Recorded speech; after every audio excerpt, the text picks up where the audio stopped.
was hoping you could help us to understand how conversation, like the back and forth, how does that support and encourage literacy? Because I really thought that literacy was just reading books.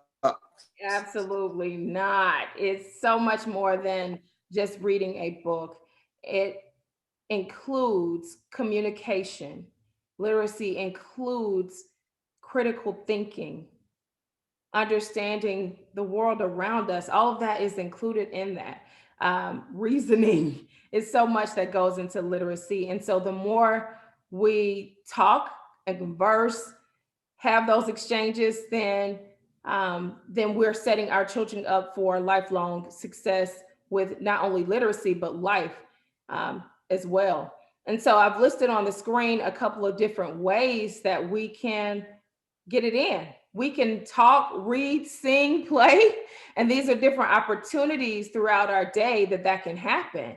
Just again, with our everyday routines, right? Mealtime, bath time, bedtime, just waking up in the morning, just everyday routines. It's not an additional thing that we're asking families to do.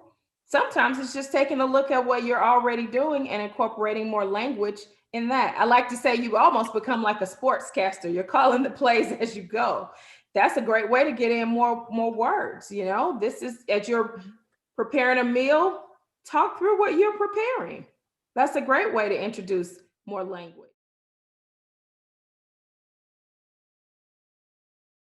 But I know I have read some things that said, look, you can play podcasts or you can play,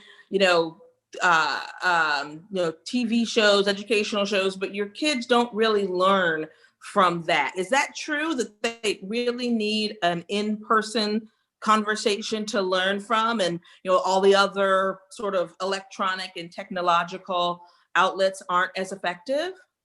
Well, I'll say this. Sure, we can learn from technology. We're in 2021. So I would dare to say that, what home or family do you know that doesn't have some aspect of technology, right? But what I will say is this: nothing, and I do mean nothing, can replace human interactions. So what we're inviting our viewers, the families, to think about is ways that we can come alongside what's happening maybe with that device and incorporate the language, maybe ask questions about what you're noticing or what the child may be seeing or things of that nature.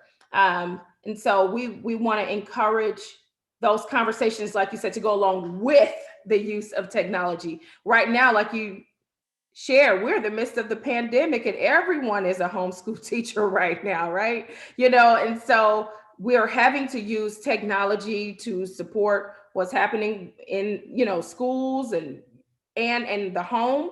And so we can't really get around it, in my opinion. But if we incorporate language with it, that's what makes the difference.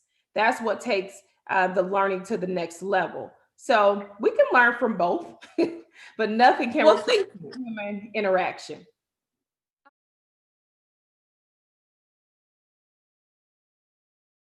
And then sometimes too, I have always try to show resources.